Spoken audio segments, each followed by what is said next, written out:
बंदी छोड़ सतगुरु रामपाल जी परमेश्वर जी की जय हो।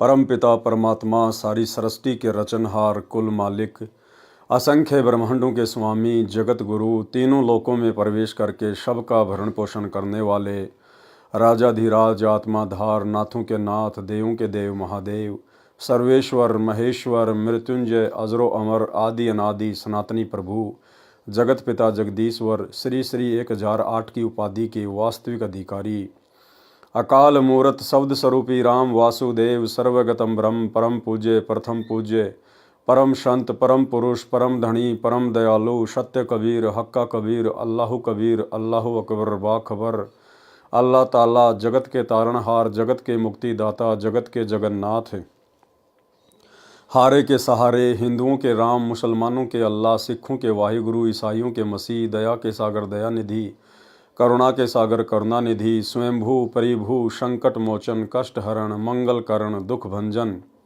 अविगत कबीर निर्विकार निर्विषम परमात्मा अलय अलेख सतगुरु आदि अनादि सतगुरु असली मर्यादा पुरुषोत्तम असली राम असली कृष्ण असली घनश्याम असली मुरारी राजाओं के राजा महाराजाओं के महाराजा शहंशाहों के शहंशाह सम्राटों के सम्राट भगवानों के भगवान अल्लाहों के अल्लाह प्रभुओं के प्रभु मसीहाओं के मसीह सच्चे वाहिगुरु बाबाओं के बाबा पीरों के पीर सेठों के सेठ जगत सेठ सावड़सा सेठ सर्वगुण संपन्न अनंत कोटि कलाओं के स्वामी अनंत कोटि ब्रह्मांडों के नायक योगियों में महायोगी ध्यानियों में महाध्यानी सिद्धों में परम सिद्ध ज्ञानियों में तत्वज्ञानी ब्रह्मज्ञानी महाज्ञानी परम ज्ञानी सर्वश्रेष्ठ ज्ञानी विज्ञानी युवा कबीर समरथ कबीर असमवात अमित ओझा सच्चे रहनुमा करीम अल्लाह सुभान अल्लाह दुनिया के अंतिम पैगंबर 8 सितंबर 1951 से गांव धनाना जिला सोनीपत हरियाणा भारतवर्ष की पावन भूमि पे प्रकट रियल कल की भगवान श्री नारायण साकार हरि श्री बाबा साहेब शब्द स्वरूपी राम संत श्रोमणी सतगुरु रामपाल जी परमेश्वर जी के चरण कमल में साध संगति से जुड़े हुए देश विदेश से आप और हम सभी सत्सेवक भाई बहनों का अनंत कोटि दंडवत प्रणाम। सत्साई भाई और बहनों, दया परमपिता परमेश्वर जी की सारी सृष्टि के रचनहार सतगुरु रामपाल जी परमेश्वर जी की जिनके शुभ आशीर्वाद से जिनकी विशेष रजा से आप और हम सभी सत्सेवक भाई बहन साध संगति से जुड़कर गुरुदेव भगवान के तत्व ज्ञान को आधार बनाकर दृढ़ता के साथ अपनी आत्मा के कल्याणार्थ हेतु भक्ति मार्ग पर निरंतर आगे की ओर बढ़ रहे हैं। भाई और बहनों, ये कलयुग की बिचली पीढ़ी में साध संगति का नसीब होना गुरुदेव भगवान का विशेष प्रसाद है और गुरुदेव की इस विशेष मेहर को हमने आजीवन इसी प्रकार से मर्यादाओं में रहकर भक्ति करते हुए गुरु को इष्ट मानकर बनाए रखना है। तो भाई और बहनों, पूज्य गुरुदेव जी के कर कमल से लिखित पवित्र ग्रंथ कबीर सागर के सरलार्थ के ऊपर वीडियो बनाने की श्रृंखला जारी है। इसी श्रृंखला में आज हमारा ये 59 नंबर का वीडियो है। प्रत्येक वीडियो में गुरुदेव भगवान के आशीर्वाद से हमें बहुत कुछ समझने और सीखने को मिलता है। आज के वीडियो में भी हमें विषय विकारों को लेकर गुरुदेव भगवान के आशीर्वाद से बहुत कुछ सीखने को मिलेगा और इसके अलावा आदरणीय गरीबदास जी महाराज जी के सदग्रंथ साहिब से सतगुरु रामपाल जी परमेश्वर जी ने कुछ शब्द भी शामिल किए हैं। उन शब्दों को हम पढ़ेंगे, उनको पढ़ने मात्र से भी हम पुण्य के भागी बनते हैं। तो वीडियो में आगे बढ़ते हैं। कबीर सागर का सरलार्थ पेज नंबर 574 अध्याय गुरु महात्म्य का सारांश। कबीर सागर में 39वां अध्याय गुरु महात्म्य पृष्ठ 1895 पर है। गुरु महात्म्य पहले सुमिरन बोध में इसी पुस्तक के पृष्ठ 451 पर लिख दिया है। इसमें केवल एक राजा बंकेज को शरण में लेने की कथा है। उसको सतयुग में शरण में लिया था। उसकी 17 स्त्रियों तथा 50 लड़कों ने दीक्षा ली थी। राय बंकेज को सतयुग में धर्मदास जी की तरह शरण में लेकर गुरु पद दिया था। अध्याय जीव धर्मबोध का सारांश। कबीर सागर में 40वां अध्याय जीव धर्मबोध पेज नंबर 1913 पर है। इस अध्याय में जीव के गुण धर्म की जानकारी दी गई है। परमेश्वर कबीर जी ने कहा है कि जीव मानव शरीर प्राप्त करके अपने आप को प्रभु मान बैठता है, अहंकार करता है कि मैंने ये कर दिया, मैं ये कर दूंगा, मेरे पास इतना धन है, वह इतनी कीमती गाड़ी है। सत्संग और संत के अभाव से वह मान बैठता है कि मैं सदा ऐसे ही सुखी रहूंगा। भूलवश ये भी विचार करता है कि अगले जन्म में फिर मानव बनकर आनंद करूंगा। परमेश्वर कबीर जी ने समझाया है कि नाम सुमर ले शुक्रम कर ले, कौन जाने कल की खबर नहीं पल की। सर्व सोने की लंका होती, रावण से रणधीरम, एक पलक में राज विराजी, यम के पड़े जंजीरम। दुर्योधन से राजा होते, संग इकोतर भाई, 11 शोणी संग चले थी, देही गीद ना खाई। उदय अस्त बिच चक्र चले थे, ऐसे जन ठकुराई, चुणक ऋषि स्वर कल्प किया, तब खोज न पाया राही। 60,000 सगड़ के होते, कपिल मुनीश्वर खाए, एक सुपुत्र उत्तान पात का, स्वर्ग में पद पाए। मर्द गर्द में मिल गए, रावण से रणधीरम, कंस के सिचानूर से, हिरणाकुश बलवीरम। तेरी क्या बुनियाद है, जीव जन्म धर लेत, गरीबदास हरि नाम बिना, खाली परसी खेत। क्या मांगू कुछ थिर न रहाई, देखत नैन चल्या जग जाई। 1 लख पूत 1.25 लख नाती, तारावण घर दिया न बाती। आवत संग ना जात संगाती, क्या भया दर बांधे हाथी। बहुत प्यारी नारी जग माही, मात पिता जाके शम नाही। जाहि कारण नर शीस जो देही, मृत्यु समय वह नहीं सनेही। निज सवारथ कह रोदन करही, फिर पर नर में चित धरही। सुत परिजन धन सौपन सनेही, सत्य नाम गहु निज मत येही। निज तन संप्रिय और नयाना, सो भी संग ना चले नदाना। भावार्थ किया है गुरुदेव ने। परमेश्वर कबीर जी ने जीव का धर्म बताया है कि जीव धर्म बंधन में बंधा है। कर्मानुसार राजा बन जाता है, राजा बनकर स्वयं को मालिक समझ लेता है, विरोध करने वालों को मार डालता है। कोई कमजोर राजा दिखाई देता है तो उसके राज्य को हड़पने की योजना बनाता है। यदि वह सीधे से राज्य देने को सहमत नहीं होता है तो उससे युद्ध करके हजारों सैनिकों को मारता है। वह पाप अपने सिर पर धर लेता है। दूसरे के धन को छीनने का भी दोष अपने सिर पर धरकर कुछ समय पश्चात मर जाता है या किसी अन्य राजा द्वारा मार दिया जाता है। मृत्यु उपरांत राजा गधे का जन्म प्राप्त करता है। उसके पश्चात कुत्ते, सुअर आदि आदि की योनियों में महाकष्ट उठाता है। भाइयों और बहनों, ये सारी बातें समझाने का केवल सीधा सा एक ही मतलब है पूज्य गुरुदेव भगवान का, कि ये भक्ति और ये सतगुरु मिलने के बाद हमारी सुरती, हमारी इच्छा केवल भक्ति पूरी करके और सतलोक में होनी चाहिए। हमें यहाँ पर किसी प्रकार का कोई राजपद, कोई मंत्री पद, कोई बहुत बड़ी सेवा हमें बिल्कुल भी इच्छा नहीं होनी चाहिए। कल को यदि गुरुदेव भगवान भी हमारा हाथ पकड़कर आदेशित करें कि बेटा ये सेवा है तू कर, बेटा ये राज्य पद है तू इसको संभालेगा, तो ठीक है, सतगुरु का आदेश है, मानना पड़ेगा। लेकिन भाइयों और बहनों, हमारे अंदर से किसी भी प्रकार की इच्छा उस राजपद में, उस राजपाट में नहीं होनी चाहिए। हमारा टारगेट केवल मोक्ष ही होना चाहिए कि मुझे यहाँ से निकलना है। कोटि जन्म तू राजा कीन्या, मिटी न मन की आशा, और भिक्षुक होकर दर दर घूम लिया, मिला न निर्गुण राशा। पूरी पृथ्वी के राजा हम करोड़ों बार रह चुके हैं, करोड़ों बार। कोटि जन्म तू राजा कीन्या। जब उन जन्मों में हमारी इच्छाएं पूरी नहीं हुई तो भला ये 5-10 वर्ष एक छोटे से क्षेत्र का राजा बनकर मैं कौन सी अपनी इच्छा पूरी कर लूँगा। और यदि कहीं न कहीं गलती हो गई तो फिर मोक्ष से हमारा पैर फिसल जाएगा। इसलिए हमारे अंदर तो कोई इच्छा किसी प्रकार की होनी नहीं चाहिए। सतगुरु यदि आदेश दें तो केवल उनके आदेश को फॉलो करते हुए हमने अपना वो कर्म निभाना है। बाकी हमारा धर्म केवल यही है कि हमने मुक्ति प्राप्त करनी है। ऊपर की वाणियों में यही सिद्ध किया गया है कि दुर्योधन राजा था, राज्य की लड़ाई में मारा गया। ऐसा दुर्भाग्य वाला था कि मृत्यु उपरांत उसकी देह यानी शरीर पक्षियों के खाने योग्य भी नहीं थी कि उसके शरीर को खाकर कोई गिद्ध जैसा पक्षी दुआ देता, क्योंकि उसकी माता गांधारी के आशीर्वाद से दुर्योधन पर्दे को छोड़कर सर्व बजर का हो गया था।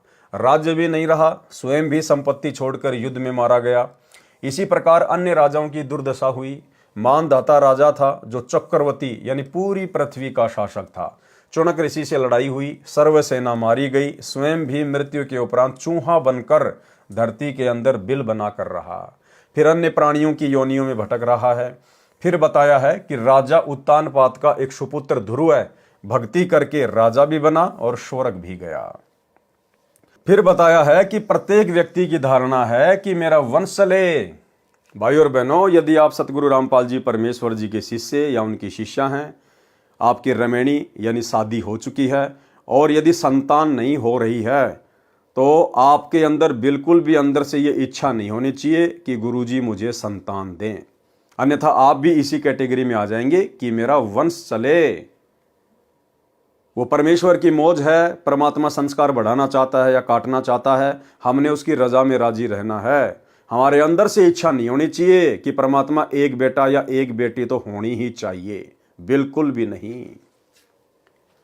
फिर बताया है कि प्रत्येक व्यक्ति की धारणा है कि मेरा वंश चले, मैं अपनी संतान को सुखी करने के लिए धन इकट्ठा कर दूं। ये संसार स्वार्थ के रस्से से बंधा है, अपना अपना कर्ज लेने या अदा करने के लिए नाते बनते हैं। कर्ज का लेन देन पूरा होते ही सब संसार छोड़कर चले जाते हैं। यदि युवा मर जाता है तो परिवार वाले रोते हैं कि अभी तो कमाने योग्य था। यदि रोगी या बूढ़ा मर जाता है तो कहते हैं कि अच्छा हुआ मर गया, दुखी रहता था। यदि कोई इस भ्रम में है कि मेरा कुल चलेगा, मेरा नाम रहेगा, ये महामूर्खता है। लंका देश के राजा रावण के 1 लाख पुत्र तथा 1.25 लाख पौत्र थे। आज उस रावण के वंश में कोई दीप जलाने वाला ही नहीं बचा है। बात करें नाम चलने की, जगत व्यवहार में हम देखते हैं कि दादाजी जो संसार त्याग कर चले गए, कोई याद नहीं करता। कभी जमीनी लेन देन में भले ही नाम पढ़ने को मिले, और पीछे जाएं तो चौथे दादा का नाम तो परिवार को भी याद नहीं होता। जो ये विचार रखता है कि मेरा नाम चल जाए, ये तो आप जी ऊपर पढ़ चुके हैं कि कैसा नाम चलेगा। फिर कुत्ते का जन्म या कुतिया का जन्म प्राप्त करेगा तो फिर कुत्तों में खानदान हो जाएगा। फिर गधा बनेगा तो गधा कुल चलेगा। इस प्रकार परमेश्वर कबीर जी ने एक बात में स्पष्ट कर दिया कि सतनाम सुमर ले और शुक्रम अच्छे धार्मिक कर्म कर ले, मृत्यु कभी भी हो सकती है। फिर क्या पता कहाँ जन्मेगा। आशा तो लगाए बैठा है 100 वर्ष तक जीवित रहने की, परंतु खबर एक पल की भी नहीं है कब मृत्यु हो जाए। आप तो संपत्ति को अपना मानते हैं, मृत्यु के समय संपत्ति तो दूर की बात है, आपको अपने शरीर के समान तो संपत्ति भी प्रिय नहीं है, ये शरीर भी आपके साथ नहीं जाएगा। फिर अन्य वस्तुओं या धन को अपना मानता है, यह अज्ञान की भांग पी रखी है। परमेश्वर कबीर जी ने कहा है कि कबीर यह माया अटपटी, सब घट आन अड़ी, किस किस को समझाइए कुएं भांग पड़ी। भावार्थ, परमेश्वर कबीर जी ने बताया है कि काल निरंजन ने अज्ञान फैलाकर जीव को भव बंधन में मर्यादाएं बनाकर माया इकट्ठी करके धनी बनने की प्रेरणा करके धन इकट्ठा करने की हवस रूपी भांग पिला रखी है। यानी 21 ब्रह्मांड रूपी कुएं में ये विचारधारा की भांग डाल रखी है, किस किस को समझाऊं कुएं भांग पड़ी। यानी सभी में यही धारणा बनी है कि कोठी बंगला बनाऊं, बड़ी गाड़ी लूं, बड़ा राजनेता बनूं, बड़ा अधिकारी बनूं। ये सब कुछ करके उसको ज्ञान नहीं कि आगे क्या बनेगा, वह ऊपर बता दिया है। इसलिए जीव धर्म को जानकर भक्ति करनी चाहिए। भक्ति का ज्ञान सतगुरु बताता है। सतगुरु के लक्षण क्या हैं, वे जीव धर्म बोध पृष्ठ 1960 पर लिखे हैं, जो निम्न है। गुरु के लक्षण 4 बखाना। प्रथम वेद शास्त्र ज्ञाना, दूजे हरि भक्ति मन कर्म वचन बानी, तृतीय समदृष्टि कर जानी, चौथे वेद विधि सब कर्मा, ये 4 गुरु गुण जानो मर्मा। भावार्थ, परमेश्वर कबीर जी ने स्पष्ट किया है कि गुरु के 4 लक्षण हैं। एक तो यह है कि वह सर्व वेदों तथा शास्त्रों का ज्ञाता होना चाहिए। दूसरे, परमात्मा की भक्ति करे, अन्य देवी या देव की भक्ति नहीं करता, केवल एक पूर्ण परमात्मा की भक्ति करता तथा करवाता है। तीसरा लक्षण है कि वह सब शिष्यों को एक दृष्टि से देखता है, यानी धनी या निर्धन में अंतर नहीं समझता, सबके साथ एक जैसा व्यवहार करता है। चौथा लक्षण पूर्ण सतगुरु का है कि वह सर्व भक्ति कर्म वेद विधि के अनुसार करता तथा करवाता है। यानी जो प्रमाणित वेदों में भक्ति क्रियाएं लिखी हैं वही भक्ति करता तथा अनुयायियों से करवाता है। संत गरीबदास जी ने अपनी अमृतवाणी में कहा है, गरीब सतगुरु के लक्षण कहूं मधुरे बैन विनोद, 4 वेद 60 शास्त्र कहे 18 बोध। भावार्थ, सतगुरु सर्व शास्त्रों का ज्ञाता होता है, उन्हीं से सत्संग करके ज्ञान कहता है। पूर्ण सतगुरु के अन्य लक्षण, सोई गुरु पूरा कहावे, जो 2 अक्षर का भेद बतावे। 2 अक्षर यानी सतनाम। एक लखावे एक छुड़ावे, जब प्राणी निज घर को जावे। संत नानक जी ने भी कहा है कि जे तू पढ़या पंडित, बिन 2 अक्षर बिन 2 नावा, प्रणवत नानक एक लंगाए, जेकर सच समावा। परमेश्वर कबीर जी ने कहा है कि कहे कबीर अक्षर 2 भाक, होगा खसम तो लेगा राख। 2 अक्षर का भेद उपरोक्त महापुरुषों श्री नानक देव जी तथा परमेश्वर कबीर जी तथा संत गरीबदास जी के अतिरिक्त कोई नहीं जानता था, या अब मुझ दास पर कृपया हुई है। सतनाम में 2 अक्षर हैं, एक ओम है, दूसरा अक्षर उपदेशी को दीक्षा के समय बताया जाता है।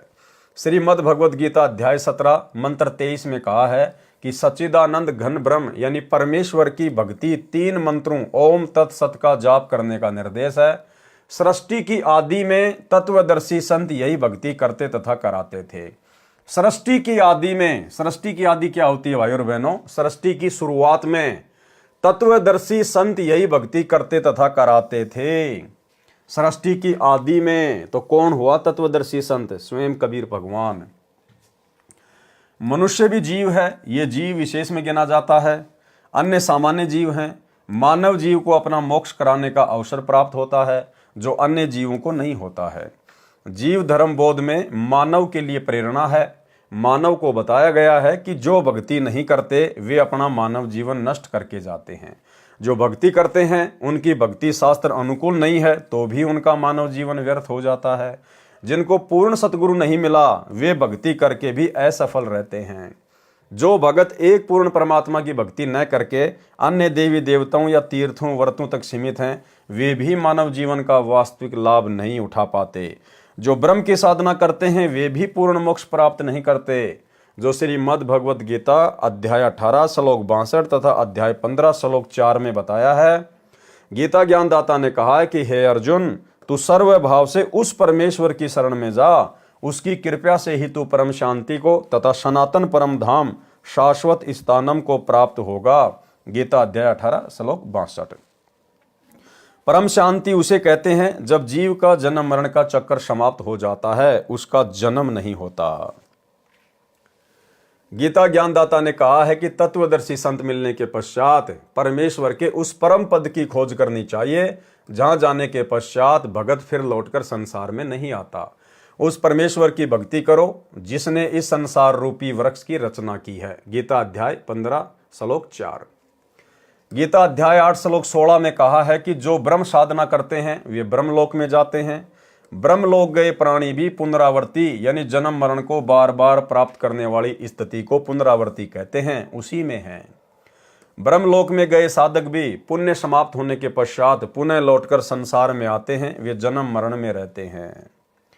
उपरोक्त परमाणु से सिद्ध हुआ कि परमेश्वर की भक्ति के अतिरिक्त यदि किसी अन्य भगवान की भक्ति इष्ट रूप में की जाती है तो उससे न तो सनातन परम धाम यानी सतलोक प्राप्त होता है, न जन्म मरण समाप्त होगा, यानी परम शांति प्राप्त नहीं होगी। परम शांति सनातन परम धाम केवल परमेश्वर यानी सत्य पुरुष जी की भक्ति से प्राप्त होते हैं, जो पूर्ण सतगुरु ही यथार्थ साधना तथा ज्ञान बताता है। जीव धर्म बोध में बस विशेष ज्ञान तो इतना ही है, परंतु इसमें अधिक विस्तार से ज्ञान दिया है, जिसको कबीर पंथियों ने बहुत खराब भी कर रखा है, मिलावट की हद पार कर रखी है। उदाहरण के लिए कबीर सागर में जो ज्ञान है वह कबीर साहब का बताया हुआ ही सत्य है। कबीर सागर धर्मदास जी ने विक्रमी संवत 1550 सन 1497 के आसपास लिखा था। उसके पश्चात तो धर्मदास बहुत वृद्ध हो गए थे। कबीर सागर के कई अध्यायों में अंग्रेजों तक का ज्ञान दिया है। अंग्रेज तो सन 1749 से 1947 तक थे। उससे पहले सन 1497 में अंग्रेजों का नामो निशान भी नहीं था। तो अंग्रेजों की गतिविधि तथा उनके द्वारा किया गया कोई भी आध्यात्मिक बिगाड़ का वर्णन कबीर सागर में नहीं आ सकता। यानी धर्मदास जी के वंशजों ने अंग्रेजों का ज्ञान भी कबीर सागर में ठोक दिया, जिस समय भारत में अंग्रेजों को कोई जानता भी नहीं था। जैसे जीव धर्मबोध पृष्ठ 2054 पर लिखा है कि अंग्रेजों के ग्रंथों में लिखा है कि 2 बंदर बिना पूंछ के हैं दो पैरों से मनुष्य की तरह चलते हैं, दोनों हाथों से कार्य करते हैं। फिर लिखा है कि अंग्रेजी के अखबार में लिखा है कि दो मनुष्य पूंछ वाले देखे गए हैं। अंग्रेजों के ग्रंथन माही, बिन पूंछ वानर ये आही। अंग्रेजी के अखबार बखाने, द्वय मानुष दूमकार लखाने। दोनों पगते नर ज्यों चाले, दोनों हाथ काम में डाले। हवस देश के जंगल जवहां, द्वय मानुष दूम युक्त रहे तवहां। अब बताओ कौन समझ सकता है परमात्मा के बिना? कौन संदेह व्यक्त करेगा कि भैया कबीर जी की वाणियां नहीं होंगी? इसी प्रकार से काल ने कबीर पंथियों से सेट करवा रखी है। अंग्रेजों के अखबार तक का नाम लिख दिया गया। बताओ, उस समय ना तो कोई अंग्रेज जानता था, ना उस समय अमेरिका की खोज हुई थी, लेकिन जबरदस्ती काल प्रेरणा से कबीर पंथियों ने क्या क्या ठोक दिया। जीव धर्म बोध पृष्ठ 2055 पर लिखा है कि अमेरिका में एक दादूर मेंढक है। जब वह रोता है तब अमेरिका में कलेश यानी झगड़ा होता है। बताओ, कबीर पंथियों ने लिख दिया कि अमेरिका में एक ऐसा मेंढक है, जब वो मेंढक रोता है तो घर घर में झगड़ा शुरू हो जाता है। इतनी मिलावट कर रखी है। दादूर एक अमेरिका देसा, रुदन करे जब लहे कलेशा। विचार करें, परमेश्वर कबीर जी सशरीर सतलोक सन 1518 में गए। उस समय तक न तो कोई अखबार प्रचलित था और न अंग्रेजी भाषा थी, न कोई अमेरिका देश का नाम जानता था। इससे सिद्ध है कि कबीर सागर में ये मिलावट की गई है। परमेश्वर कबीर जी की कृपा से अब यथार्थ ज्ञान प्रकाशित किया जा रहा है। इसी प्रकार अन्य पृष्ठों पर गड़बड़ी कर रखी है जो त्यागने योग्य है। इसलिए कबीर सागर का सरलार्थ पुस्तक बनाई है, जो सत्य असत्य को भिन्न भिन्न करके बनाई है। जीव धर्मबोध पेज 5 और 6 पर दोहे हैं। कौन धर्म है जीव को, सब धर्मन सरदार। जाते पावे मुक्ति गति, उतरे भव निधि पार। जब लो नहीं सतगुरु मिले, तब लो ज्ञान नहीं होए। ऋषि सिद्धि तपते लहे, मुक्ति का पावे कोई। भावार्थ, जीव क्या धर्म यानी गुण है, मनुष्य का धर्म यानी मानव धर्म सब धर्मों का मुखिया है। जीव हमारी जाति है, मानव धर्म हमारा। हिंदू मुस्लिम सिख ईसाई धर्म नहीं कोई न्यारा। ये दोहा मुझदास रामपाल दास द्वारा निर्मित किया गया है। मनुष्य जन्म प्राप्त जीव का धर्म मानवता है। यदि मानव में मानवता यानी इंसानियत, नेक चाल चलन, अच्छा व्यवहार नहीं है तो वह अन्य जीवों जैसा तुच्छ प्राणी है। अन्य जीव यानी पशु पक्षी जलचर क्या करते हैं? दुर्बल का आहार छीनकर खा जाते हैं, दुर्बल के साथ मारपीट करते हैं, मारकर भी खा जाते हैं। किसी असहाय पशु को घाव हो जाता है तो कौवे नोच नोच कर खाते हैं। वर्तमान में डिस्कवरी फिल्मों में देखने को मिलता है कि जंगल में घास चर रहे भैंसे को 5-6 शेर शेरनी घेर कर उसके ऊपर चढ़कर तथा आगे पीछे से फाड़ कर खाते हैं। भैंसा गिर जाता है, चिल्ला रहा है, शेर मस्ती से जीवित को खा रहे हैं। अन्य पशुओं जैसे गाय, जंगली मृग, नीलगाय आदि, नीलगाय को तो गर्दन दबाकर पहले मारते हैं, उसकी गर्दन को तब तक दबाए रखते हैं जब तक मर न जाए, फिर खाते हैं। परंतु भैंसे की गर्दन उनसे दब नहीं सकती थी, इसलिए जिंदा को खा रहे थे। इसी प्रकार वे मनुष्य हैं जो दुर्बल की संपत्ति पर कब्जा कर लेते हैं, लूट लेते हैं, चोरी कर लेते हैं, दुर्बल परिवार की बहन बेटियों से भी बदसलूकी यानी दुर्व्यवहार करते हैं, इज्जत तक लूट लेते हैं। ऐसे धर्म गुण वाला मानव पशु श्रेणी में आता है। भले वह मानव दिखाई देता है, उसका नाम मानव है, उसमें गुण मानव के नहीं है। जब तक जीव में मानवता नहीं है तो वह मानव शरीर में भी जानवर है, उसमें गुण मानव के नहीं है। जब तक जीव में मानवता नहीं है तो वह मानव शरीर में भी जानवर है। इस जीव धर्मबोध अध्याय का बस इतना ही सारांश है, फिर भी प्रत्येक पृष्ठ का थोड़ा थोड़ा विश्लेषण करता हूं। जीव धर्मबोध पृष्ठ 7 से 21 तक का सारांश। पृष्ठ 6 का सारांश ऊपर कर दिया गया है। अब पृष्ठ 7 से 21 तक का सारांश वर्णन करता हूं।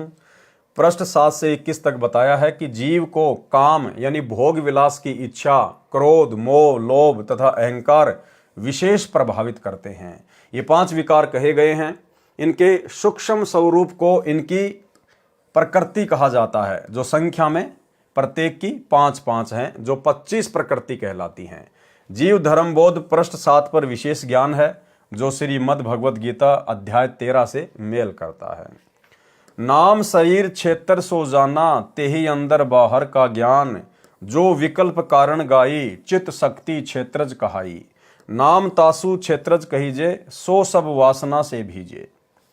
इस पृष्ठ पर एक वाणी पुराने कबीर सागर में है जो नहीं लिखी गई है। क्षेत्री नाम जीव कहलाई, जाको ये देही दीनी साई। भावार्थ, शरीर को क्षेत्र यानी खेत कहते हैं। जिस जीव को शरीर प्राप्त होता है वह क्षत्रिय कहा जाता है। जो इस क्षेत्र यानी शरीर की रचना को जानता है वह क्षेत्रज कहा जाता है। क्षेत्रज मन यानी काल निरंजन कहा जाता है, क्योंकि जब तक मानव शरीरधारी जीव सतगुरु शरण में नहीं आता तब तक मन सर्व भोग का आनंद शरीर के द्वारा लेता है। इसलिए वाणी में लिखा है कि मन सब वासना में भीगा रहता है। जब पूर्ण सतगुरु मिल जाता है तो इस क्षेत्र रूपी शरीर का यथार्थ प्रयोग प्रारंभ होता है। श्रीमद् भगवद गीता अध्याय 13 श्लोक 1, 2 तथा 33 में उपरोक्त प्रमाण है। गीता ज्ञान दाता काल ब्रह्म यानी ज्योति निरंजन ने बताया है कि हे अर्जुन, ये शरीर क्षेत्र इस नाम से कहा जाता है। तत्वदर्शी संत कहते हैं कि जो इसको जानता है वह क्षेत्रज कहा जाता है। अध्याय 13 श्लोक 1।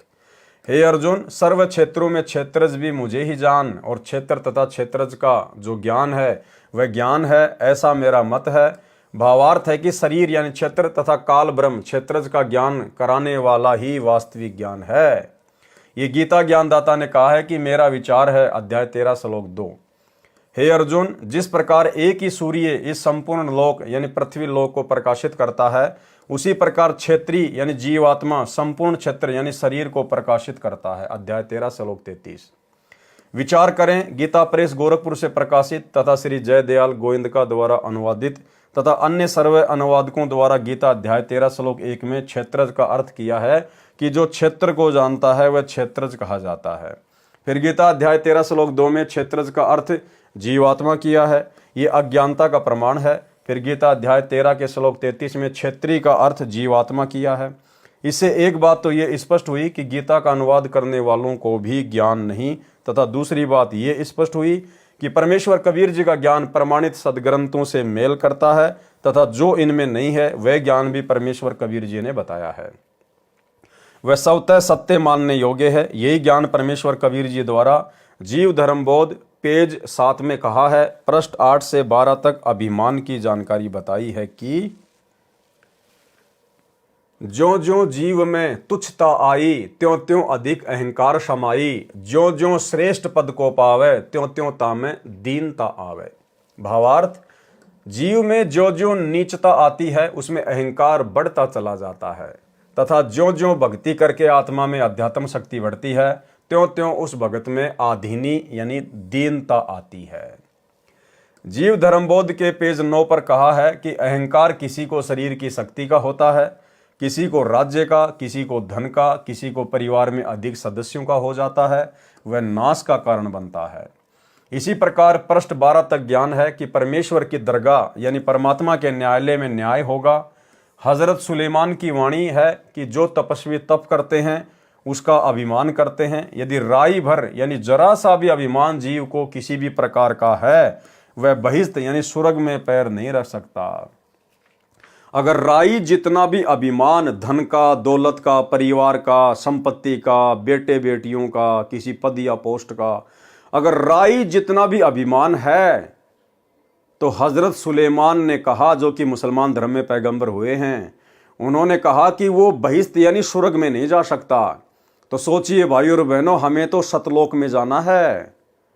तो सोचिए आप और हमारे अंदर तो नामो निशान ही खत्म हो जाना चाहिए सतगुरु आशीर्वाद से, भक्ति के प्रभाव से, अभिमान और अहंकार का।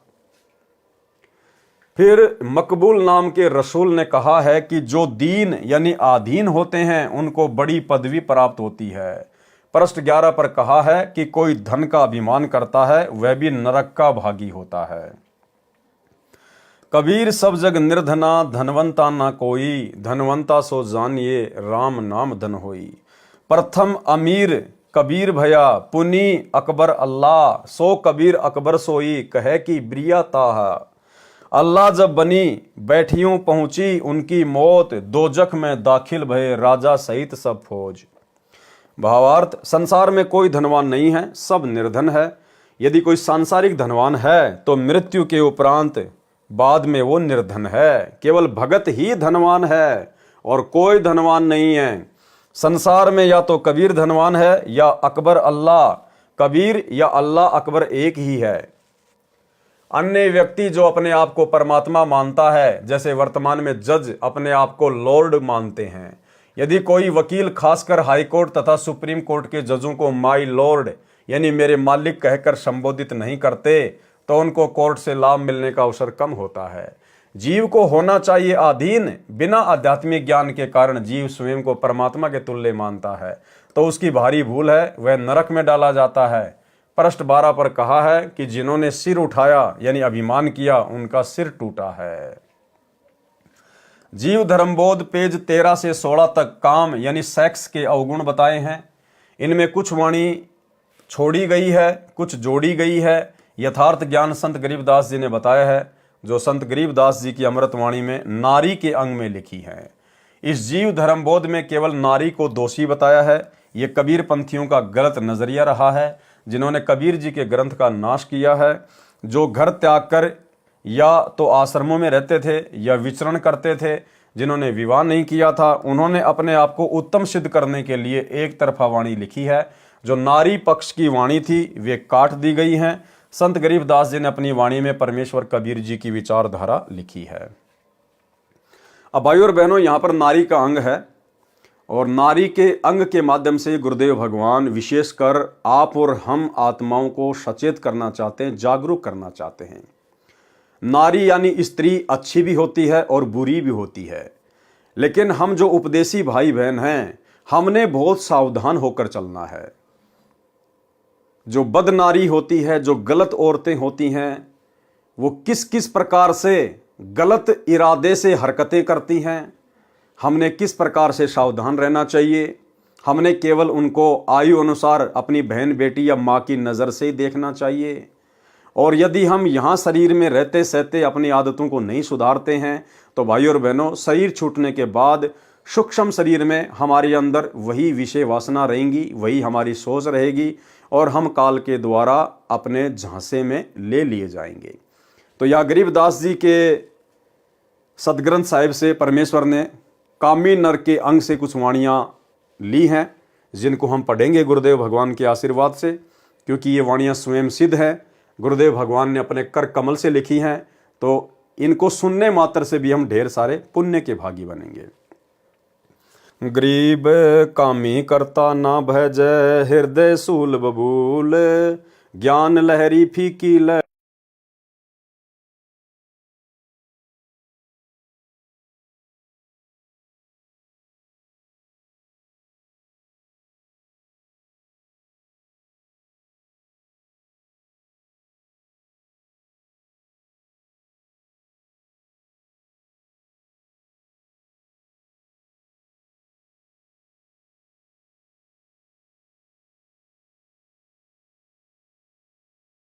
गए राम गुण भूल। गरीब कामी कमंद चढ़ नहीं, हृदय चंचल चोर, जाका मुख नहीं देखी ये पापी कठिन कठोर। गरीब कामी तजय ना कामना, अंतर बसै कुजान, साधु संगति भावे नहीं, जुगन जुगन का स्वान।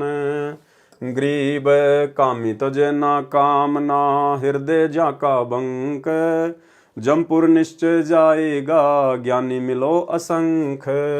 गरीब कामी तजय ना कामना, काला मोंडा ताही, जमपुर निश्चय जाएगा, मोसी गिने ना माए। गरीब कामी तजय ना कामना, ना हृदय हरि हेत, जमपुर निश्चय जाएगा, सारे कुटुंब समेत। गरीब कामी जमपुर जाते हैं, सतगुरु से नहीं साट, मशक बांध यम ले गया, कुल कुल आया काट। गरीब हमरी बानी ना सुने, जम किंकर की मान, छाती तोरे देखते होगी खेचा तान। गरीब हमरी बाणी ना सुने, पूजे घोर मसीत, मशक बांध यम ले गए, नहीं छुटावे भीत।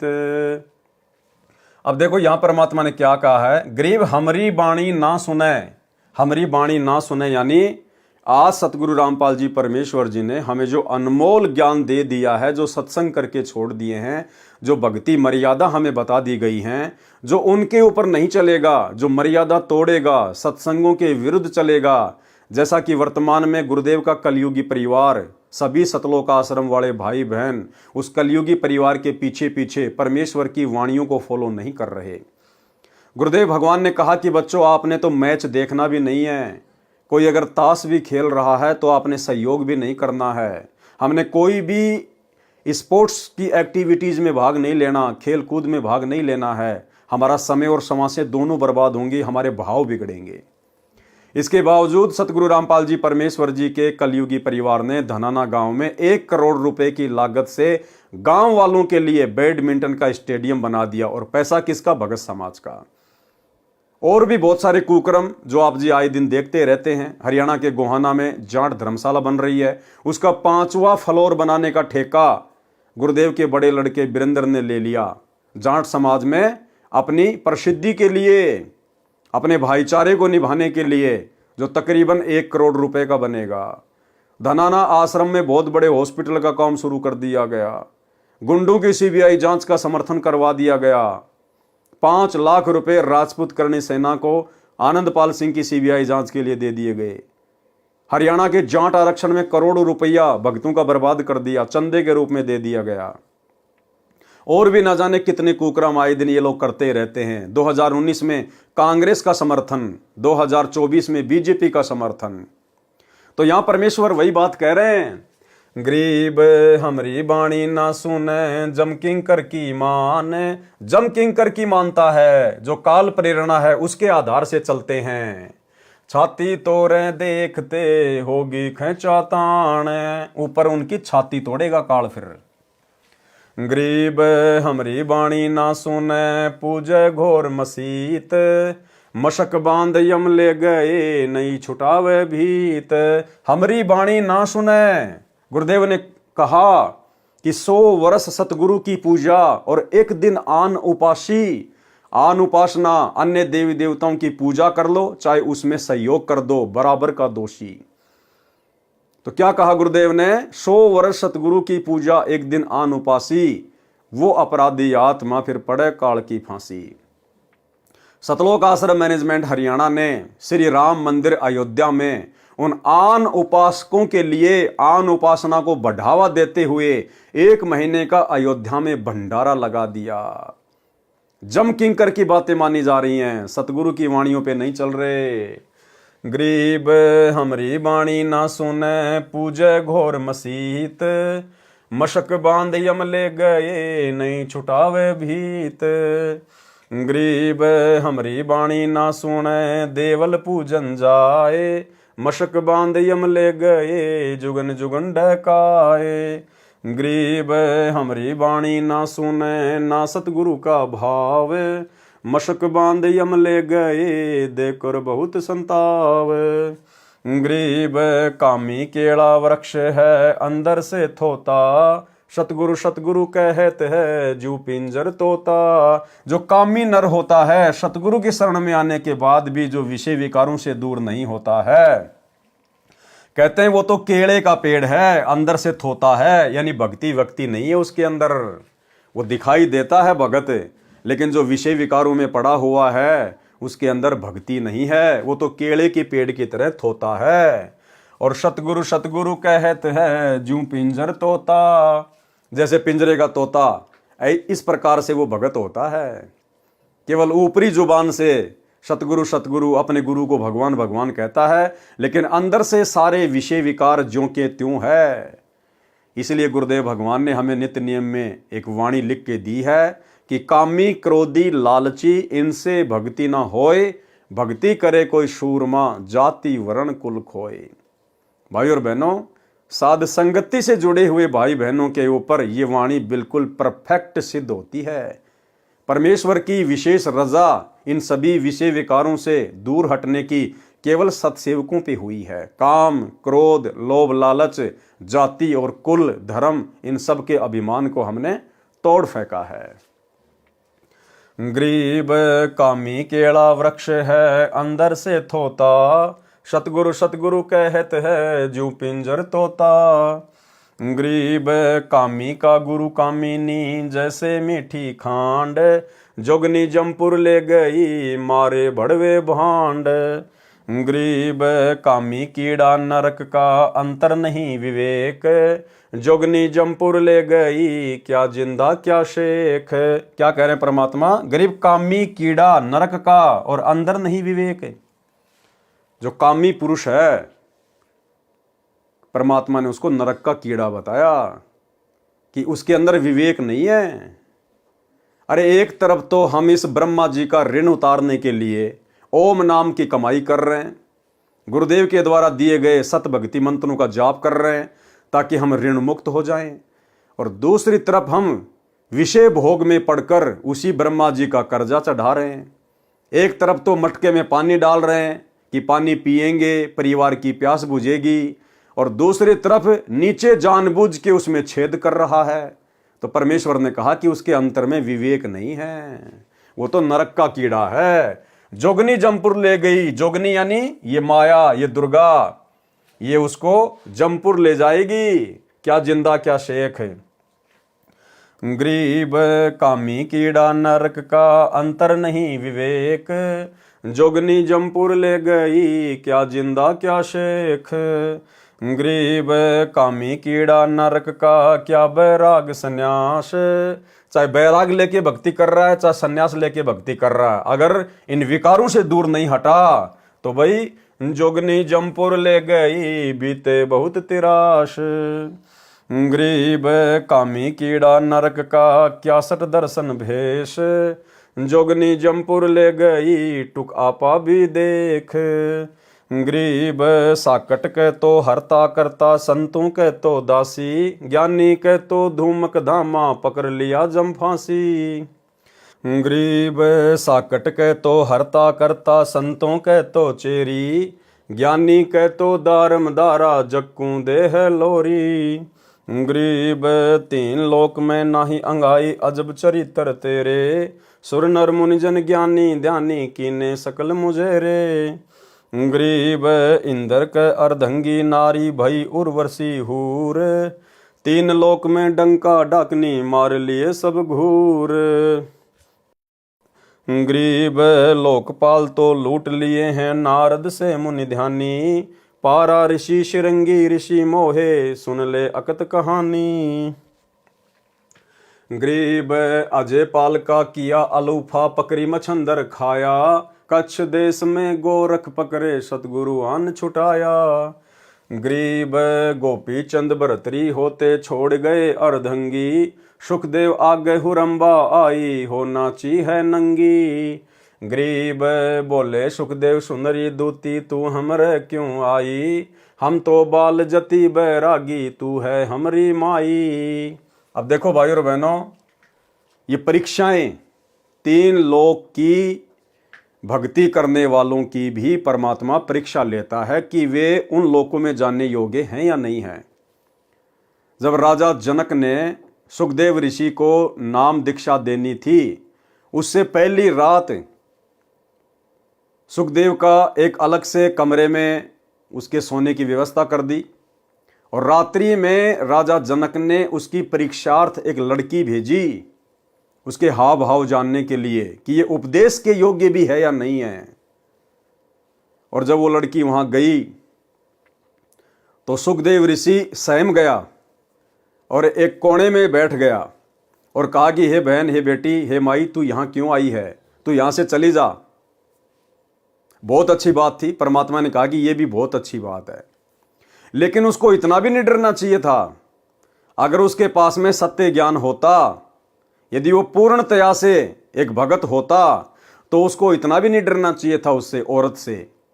अगर वो लड़की वहां चली भी गई तो आराम से शांत भाव में रहता और उससे परमात्मा की चर्चा करनी चाहिए थी, उसको परमात्मा का ज्ञान समझाना चाहिए था, अपनी बहन बेटी की दृष्टि से उसको देखकर।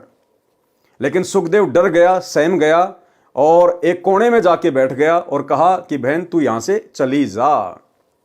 तो ये भी एक भगत की कमजोरी होती है। अगर वो इस प्रकार से भी व्यवहार करता है तो कहीं न कहीं उसके अंदर कमजोरी है कि कहीं मैं विचलित ना हो जाऊं ज्यादा समय तेरे पास में बैठ के। जबकि सतगुरु के भगत के अंदर यह होना चाहिए कि यदि सतगुरु हमारी परीक्षा के लिए कभी कभार ऐसी कोई परिस्थिति भी पैदा कर दे तो हमने सहमना नहीं चाहिए, डरना नहीं चाहिए। हमने परमात्मा की चर्चा करनी चाहिए, वो हमारी बहन है। हमें गुरुदेव भगवान ने बताया कि पर नारी को देखिए बहन बेटी के भाव, कहे कबीर काम नाश का यही सहज उपाय।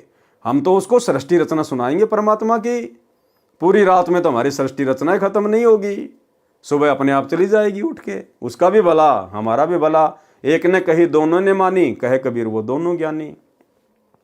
तो यदि कभी कभार हमारी भी परमात्मा परीक्षा ले ले, और लेगा परमात्मा, परिस्थिति चाहे कैसी भी बनानी पड़े, चाहे आपको अनजान रास्ते में कोई बहन बेटी मिले, या वैसे आप कहीं ट्रेन में जा रहे हैं, आप किसी बस में जा रहे हैं, आपके बराबर में आके कोई बहन बेटी बैठ गई है, उसका पैर आपके पैर से स्पर्श हो रहा है, उसका कंधा आपके कंधे से स्पर्श हो रहा है, चाहे बहन के पास कोई भाई आके बैठो या भाई के पास कोई बहन आके बैठो, तो वो उन भक्तों की परीक्षा होगी, चाहे स्त्री हो चाहे वो पुरुष हो। तो हमने तो केवल अपनी बहन बेटी समझकर ही बैठना है, और हमने अपनी सुरती को अपने परमात्मा के चरणों में, उनके सुमरण में रखना है।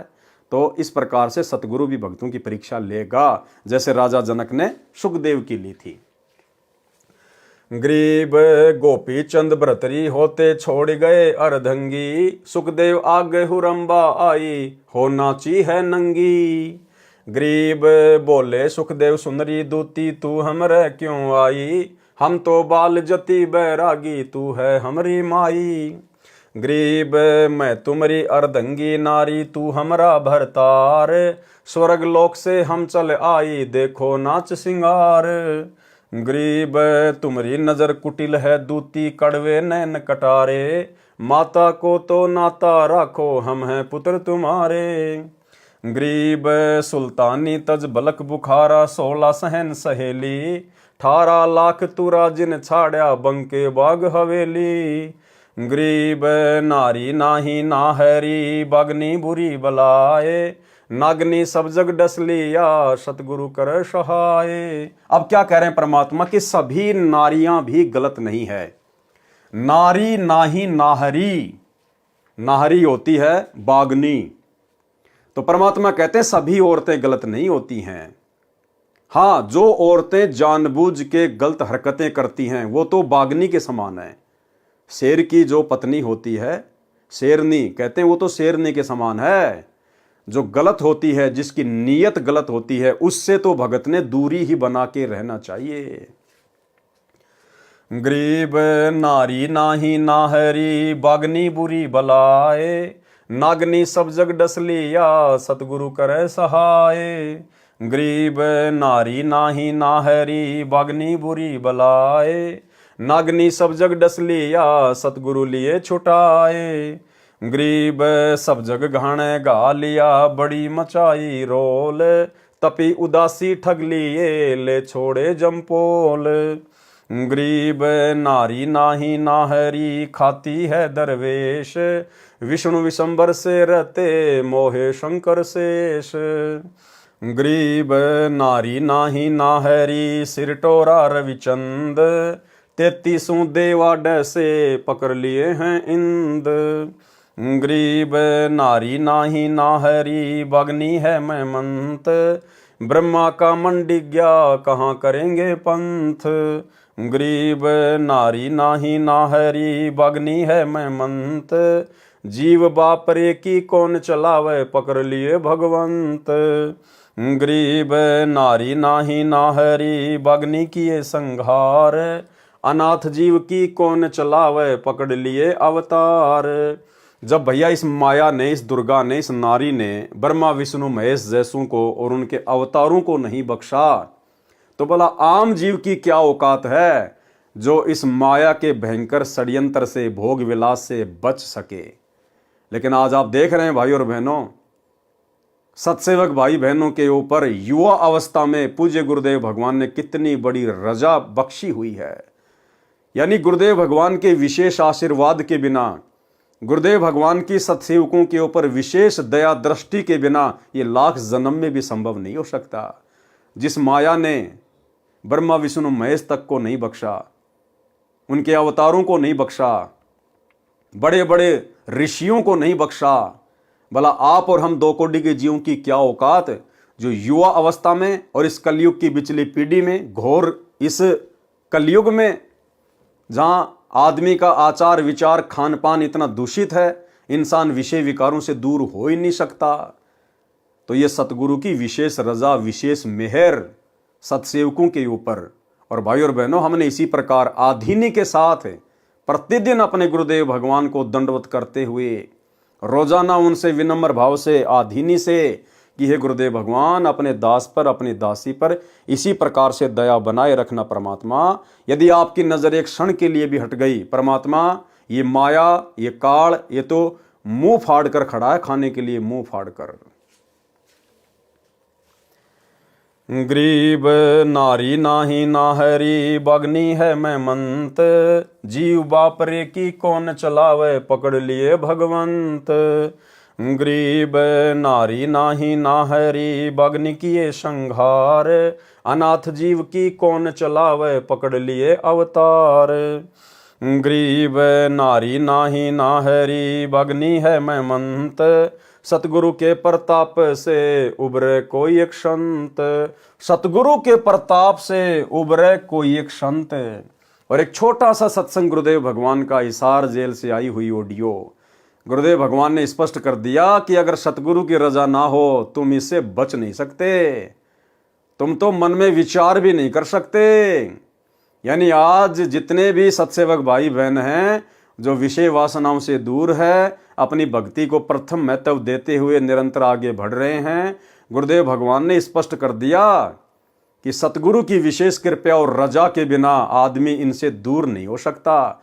यानी वर्तमान में हम सत्सेवकों के ऊपर हिसार जेल में बैठे हुए अंतर्यामी सर्वशक्तिमान सतगुरुदेव भगवान का कितना बड़ा आशीर्वाद है। सुनिए सत्संग। गण गंधर्व इंद्र लर्जे, धन मात पिता जिन सिरजे, भया सपत पुरी में साका, सुल्तानी मार्ग बाका। कदे सपतपुरी ऊपर वहां भी साका माच गया, किसा गजब कर दिया उसने तो भगवान। इतनी हिम्मत सबकी नहीं हो सकती। नोना वेरा गुरु कुमार से कुंभ है, घट काटे खोट, अंदर हाथ दे ले बेला, अंदर हाथ सहारा देकर ऊपर मारे चोट। साथ था दाता, अंदर से हिम्मत दी, ना कहने की बातें छुट्टा ना करता। ये तो बहुत बड़ा छोटा था। अंदर से हिम्मत दी, ना कहने की बातें छुट्टा ना करता। ये तो बहुत बड़ा छोटा था। अंदर से हिम्मत दी, ना कहने की बातें छुट्टा ना करता। ये तो बहुत बड़ा छोटा था। मारे जैसे चटकुंजिया पे ये छोटा सा काम ना छूटे। कहते रंडी ठंडी ना तुझे ये नरकी ये काग, मुल्क पुकारा छोड़ दिया। ठीक है, पिछली लाख या पिछली लाख थी। इब हम तक कह रहा बालक अनजान सांप ने पकड़न भाग ले, माँ बाप के पकड़ ले, रो चेहरा जीरो उठा कर दूर भाग जाएंगे उससे। गरीब नारी नाही नाहरी, बगनी है मैं मंत, सतगुरु के प्रताप से उबरे कोई एक संत। बगनी आई रे बगनी, बगनी आई रे बगनी, नागनी खाती है ठगनी, नागनी खाती है ठगनी। मुनियर मोहे हैं दूती, मुनियर मोहे हैं दूती, सतगुरु के काली कूती, सतगुरु के काली कूती। इंदर के तो पटरानी, इंदर के तो पटरानी, ब्रह्मा भरता है पानी, ब्रह्मा भरता है पानी। शंकर पलकों पर राखे, शंकर पलकों पर राखे, व्यरसब पर चढ़कर हाँके, व्यरसब पर चढ़कर हाँके। विष्णु बिलावल भी ना है, विष्णु बिलावल भी ना है, लक्ष्मी ज्यों लो लीना है, लक्ष्मी ज्यों लो लीना है। तिरगुण ताना है तूरा, तिरगुण ताना है तूरा, साधु निकसेंगे सूरा, साधु निकसेंगे सूरा। या मलमूत्र की काया, या है मलमूत्र की काया, दुर्वासा गोता खाया, दुर्वासा गोता खाया। डकनी डांडर डोबे, डकनी डांडर डोबे, बैठी पास नहीं सोबे, बैठी पास नहीं सोबे। पूज्य कबीर जी तथा माया का संवाद। यानी जब कबीर परमात्मा मगर से सशरीर सतलोक को जा रहे थे तो रास्ते में कबीर परमेश्वर को अपने जाल में फंसाने के लिए ये माया अर्थात दुर्गा एक सुंदर स्त्री का रूप धारण करके आ जाती है, और किस प्रकार से सतगुरु को एक आम भगत, आम संत समझकर उनको अपने जाल में फंसाने का प्रयत्न करती है। आप और हमें शिक्षा दे रहे हैं गुरुदेव भगवान कि जब तुम यहाँ से चलोगे तुम्हारे साथ भी ऐसी ऐसी विकट परिस्थितियां पैदा होंगी, इसलिए आपने अपने सारे विषय विकार यहीं पर समाप्त कर लेने हैं इस स्थूल शरीर में भक्ति करते करते। माया सतगुरु से अटकी, माया सतगुरु से अटकी, जोगनी हमरे क्यों भटकी, जोगनी हमरे क्यों भटकी। हम तो भगली गर जोगी, हम तो भगली गर जोगी, हम नहीं माया के भोगी, हम नहीं माया के भोगी। तो में झगड़ा है भारी, तो में झगड़ा है भारी, मारे बड़ छत्रधारी, मारे बड़ छत्रधारी। सेवा करशूं मन की, सेवा करशूं मन की, हमको लागत है फीकी, हमको लागत है फीकी। हमरी सार नहीं जानी, हमरी सार नहीं जानी, अरी तत घाल दई घाणी, अरी तत घाल दई घाणी। चलती फिरती क्यों नाही तू, चलती फिरती क्यों नाही, हम रहते अवगत पद माही, हम रहते अवगत पद माही। अरे तू गैली है गोली, अरे तू गैली है गोली, दाग लगावेगी चोली, दाग लगावेगी चोली। मेरा अंजन है नूरी, मेरा अंजन है नूरी, अंदर में कै कस्तूरी, अंदर में कै कस्तूरी। तुम किसी राजा पे जाओ, तुम किसी राजा पे जाओ, हमरे मन नहीं भाओ, हमरे मन नहीं भाओ। मैं तो अर्धंगी दासी, मैं तो अर्धंगी दासी, हम हैं अनहदपुर वासी, हम हैं अनहदपुर वासी। हमरा अनहद में डेरा, हमरा अनहद में डेरा, अंत ना पावेगी मेरा, अंत ना पावेगी मेरा। हम तो आदि जुगादनी जी, हम तो आदि जुगादनी जी, अरे तुझे माता कहूँ अकधी, अरे तुझे माता कहूँ अकधी। अब मैं देऊंगी गाड़ी, अब मैं देऊंगी गाड़ी, हम तो जोगी ब्रह्मचारी, हम तो जोगी ब्रह्मचारी। आसन बांधूंगी जिंदा, आसन बांधूंगी जिंदा, गल में डारूंगी फंदा, गल में डारूंगी फंदा। आसन मुक्तारी माई, आसन मुक्तारी माई, तीनों लोक ने अंगाई, तीनों लोक ने अंगाई। हमरे द्वारे क्यों रोवो, हमरे द्वारे क्यों रोवो, किसी राजा राणे को जोवो, किसी राजा राणे को जोवो। हमरे भांग नहीं भूनी, हमरे भांग नहीं भूनी, माया शीस कूट रोनी, माया शीस कूट रोनी। तू तो जुगनी है खंडी, तू तो जुगनी है खंडी, मोरा फेर चली लंडी, मोरा फेर चली लंडी।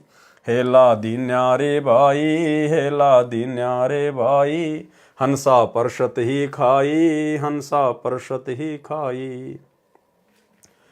बुरी नारी के विषय में अब परमेश्वर हमें समझाना चाहते हैं, शिक्षा देना चाहते हैं कि हर नारी गलत नहीं होती और हर नारी अच्छी भी नहीं होती। तो जो बद नारी है, जिसकी नीयत में खोट होता है, जिसका चाल चलन ठीक नहीं होता है, भक्तों ने विशेषकर ऐसी माता बहनों से, ऐसी औरतों से दूरी ही बनाकर रहना चाहिए। क्या कह रहे हैं परमात्मा बुरी नारी के विषय में? गरीब बदनारी लंगर कामिनी, बोले मधुरे बैन, फेट पड़े छोड़े नहीं, क्या मगर कुरुखेत। बदनारी यानी जो गलत औरत होती है, बोले मधुरे बैन जो मीठे मीठी बोल बोलती है, यानी इशारे करती है आँखों से इशारे करती है, अन्य प्रकार से कोई संकेत करती है। बेवजह ना हमारा उससे कोई लेना ना कोई देना, ना हमारा उसके साथ ऐसा कोई रिश्ता। और भक्तों के तो भाई सारे रिश्ते ही समाप्त हो जाते हैं।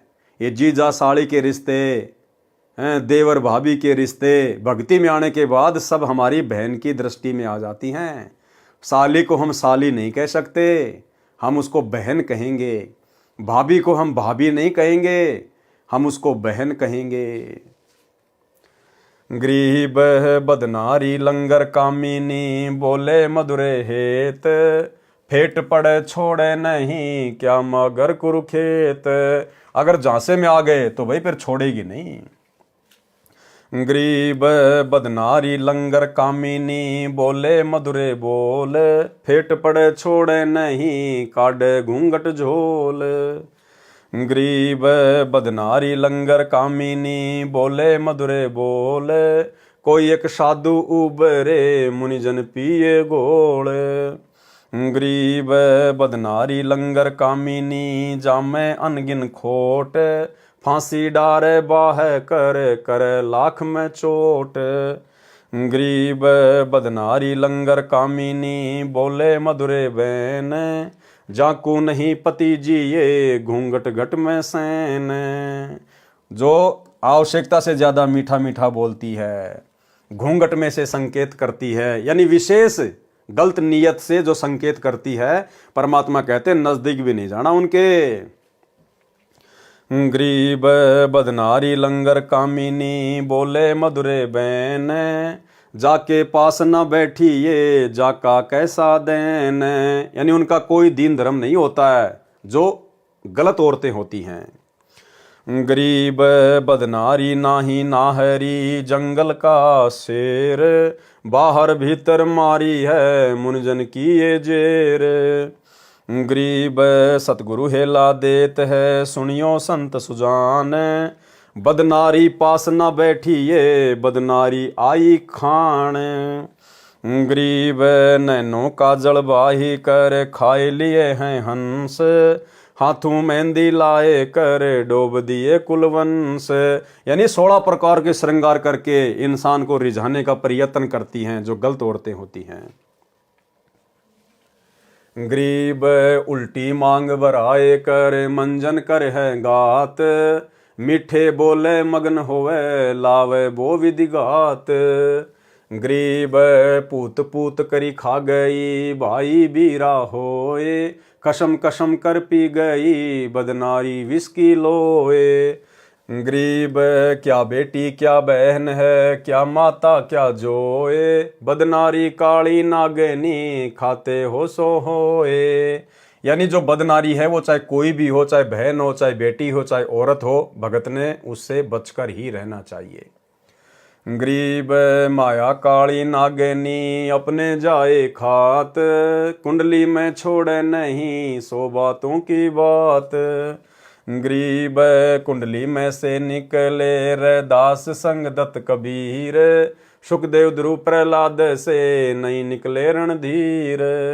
गरीब कुंडली में से निकले, सुल्तानी बाजीद, गोपी चंदना भरथरी, लाई डाक फरीद।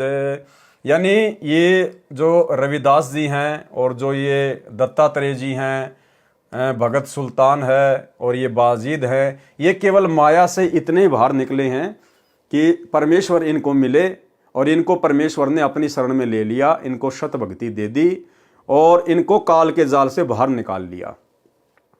और वर्तमान समय में परमेश्वर इन सभी आत्माओं को फिर से मनुष्य जन्म देंगे और फिर से इनको भक्ति पे लगाएंगे, यानी इनको काल के हाथों में नहीं जाने दिया परमात्मा ने। गरीब जनक विदेही नहीं उबरे, नागनी बंदी डाढ़, नानक दादू उबरे, ले सतगुरु की आड़। गरीब 3 लोक घाणी घली, 14 भुवन भिवंड, माया नगनी खाली ये, सकल दीप नौखंड। गरीब बदनारी काली नागनी, देखत ही डस जाए, बोले से तब खंड होए, पर से सब कुछ जाए। क्या कह रहे हैं परमात्मा? बदनारी काली नागनी, देखत ही डस जाए डस खाए, और बोलने से तप खंड होए।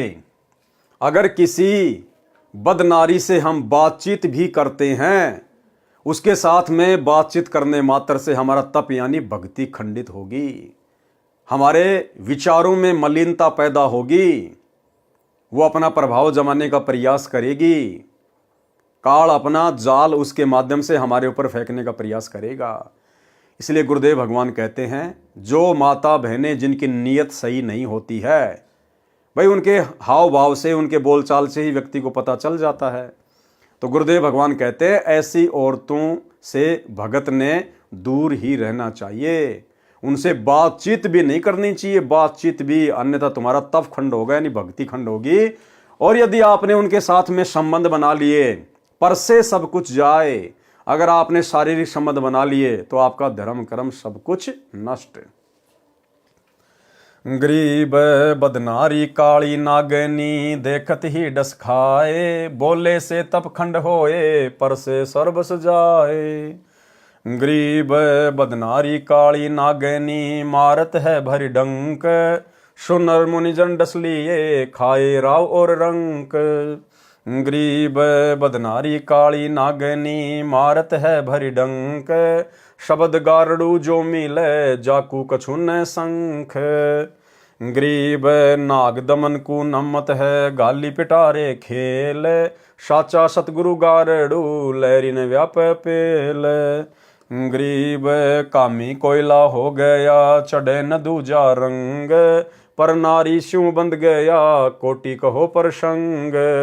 जिसको दूसरी औरतों का रंग चढ़ गया है, यानी जो व्यक्ति अपनी आदतों से मजबूर है, विषय वासनाओं में बुरी तरह से गैर औरतों के साथ में बंधा हुआ है, कहते हैं उसको चाहे आप कितने ही सत्संग सुना दो, कितनी ज्ञान की बातें बता दो, उसके एक भी समझ में नहीं आएगी। गरीब कामी कोयला हो गया, चढ़े न दूजा रंग, पर नारी सू बंध गया, कोटि कहो प्रसंग। गरीब पर नारी ना परसिए, मानो शब्द हमार, भवन चतुर्दशतास पर त्रिलोकी का भार। पर नारी के साथ यदि आपने शारीरिक संबंध बनाए तो परमात्मा कहते हैं 3 लोक का भार आपके ऊपर रख दिया जाएगा। गरीब पर नारी ना परसिए, सुनो शब्द सल्तनत, धर्मराय के खंभ से अर्धमुखी लटकंत।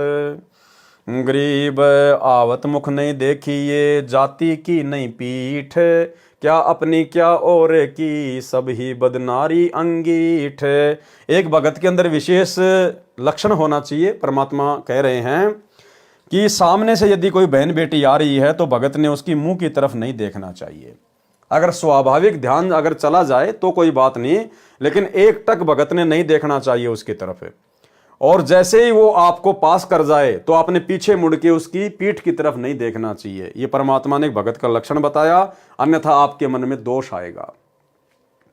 हजरत मोहम्मद जी ने अपने फॉलोवर्स को शिक्षा दी थी और कहा था कि पहली नजर इंसान की, आपकी नजर पहली बार में किसी भी चीज पर जा सकती है क्योंकि आपको मालूम नहीं है कहां क्या है।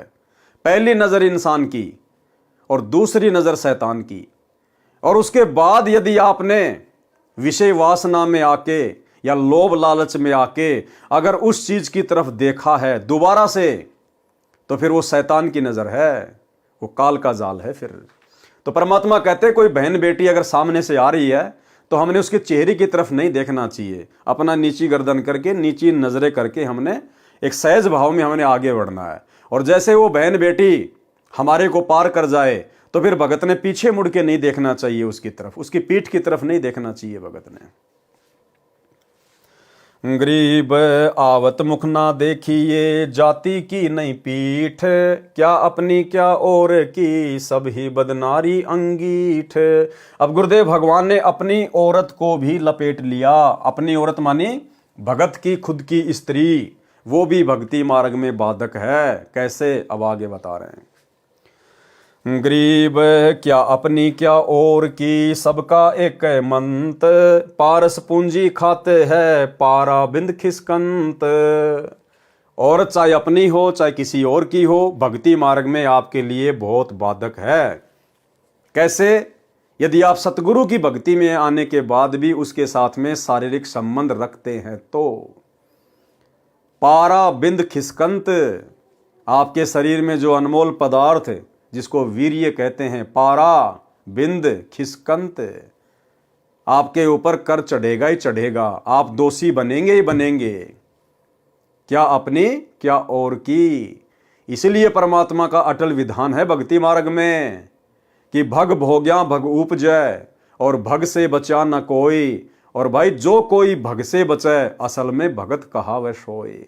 या गुरुदेव भगवान स्पष्ट रूप से नहीं कहेंगे भक्तों के बुद्धि स्तर को देखते हुए, लेकिन संकेत करने में परमात्मा ने कोई कसर नहीं छोड़ी है। क्या कह रहे हैं मालिक?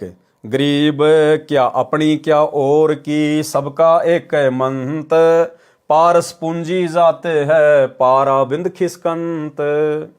गरीब क्या अपनी क्या और की, सब एक सी बदनार, पारस पूंजी जाते है खिसक्या बिंद सिंबार। कि भाई अपने बिंद को संभाल ले, संभोग क्रिया के दौरान अपने शरीर से निकलने वाले अनमोल पदार्थ को संभाल ले। क्या कह रहे हैं? गरीब क्या अपनी क्या और की, सब सी एक बदनार, और पारस पूंजी जात है खिस्ता बिंद सिंभार। गरीब बोलूंगा निष्पक्ष हो, जो चाहे सो कीन, क्या अपनी क्या और की, सब ही बदनारी मलिन। कि भाई जो बदनारी होती है, जो गलत औरत होती है, वो क्या अपनी क्या किसी और की, दोनों भक्ति मार्ग में बाधक होती है। अब परमात्मा ने यहाँ पर बदनारी शब्द यूज कर दिया ताकि भगत को सीधा सीधा बुरा ना लगे। जबकि भाई और बहनों, परमात्मा ने यह भी कहा है कि आग पराई आपनी हाथ दिए जल जाए, नारी पराई आपनी भोगे सब कुछ जाए। तो समझदार को तो भाई संकेत ही काफी है, समय थोड़ा है, और यदि भक्ति सफल करनी है अपने आप को इस कुकर्म से दूर कर लो। परमात्मा कहते हैं निष्पक्ष होके बोलूंगा, चाहे किसी को अच्छा लगे चाहे बुरा लगे। गरीब बोलूंगा निष्पक्ष हो, जो चाहे सो कीन, चाहे भक्ति करो चाहे छोड़ो, अच्छा कहो चाहे बुरा कहो, गुरुदेव कह रहे हैं निष्पक्ष होके बोलूंगा। और क्या अपनी क्या और की, सब ही बदनारी मलिन। नेक नारी की महिमा। अब जो स्त्रियां अच्छी हैं उनके विषय में भी परमात्मा कह रहे हैं, उनकी प्रशंसा कर रहे हैं। जिन स्त्रियों के गर्भ से बड़े बड़े महापुरुषों का जन्म हुआ है, परमेश्वर उनकी प्रशंसा भी कर रहे हैं। भले ही उनके गर्भ से बड़े बड़े महापुरुषों का जन्म हुआ है, लेकिन भक्ति मार्ग में तो भैया वो भी अपने पतियों के लिए बाधित ही सिद्ध होती हैं, यदि वे उस कुकर्म से दूर नहीं हटती हैं। तो प्रशंसा करने का मतलब ये नहीं कि गुरुदेव ने प्रशंसा कर दी तो ठीक, अब कोई दिक्कत नहीं है। जो नियम है भक्ति के वो तो सबके लिए हैं। नेक नारी की महिमा। गरीब नारी नारी भेद है, एक मैली एक पाख, जा उदर धूरु उपजे जाकी भरिए साख। गरीब कामनी कामनी भेद है, एक मैली एक पाख, जा उदर प्रहलाद थे जाकू जोड़ू हाथ। गरीब कामनी कामनी भेद है, एक उज्जवल एक गंध, जा माता प्रणाम है जा बरथरी गोपी चंद। गरीब कामनी कामनी भेद है, एक हीरा एक लाल, दत्त गुसाई अवतरे अनसुईया के नाल। गरीब कामनी कामनी भेद है, एक रोंज एक हंस, जनक विदेही अवतरे धन्य माता कुलवंश। गरीब नारी नारी क्या करे, नारी बहुगुण भेव, जा माता कुर्बान है जा उपजे सुखदेव। गरीब नारी नारी क्या करे, नारी कंचन कूप, नारी सेती उपजे नामदेव से भूप। गरीब नारी नारी क्या करे, नारी भक्ति विलास, नारी सेती उपजे धना भगत रैदास। गरीब नारी नारी क्या करे, नारी कंचन सींद, नारी सेती उपजे बाजिद और फरीद। गरीब नारी नारी क्या करे, नारी में बहु बात, नारी से ती उपजे शीतलपुरी सुनाथ।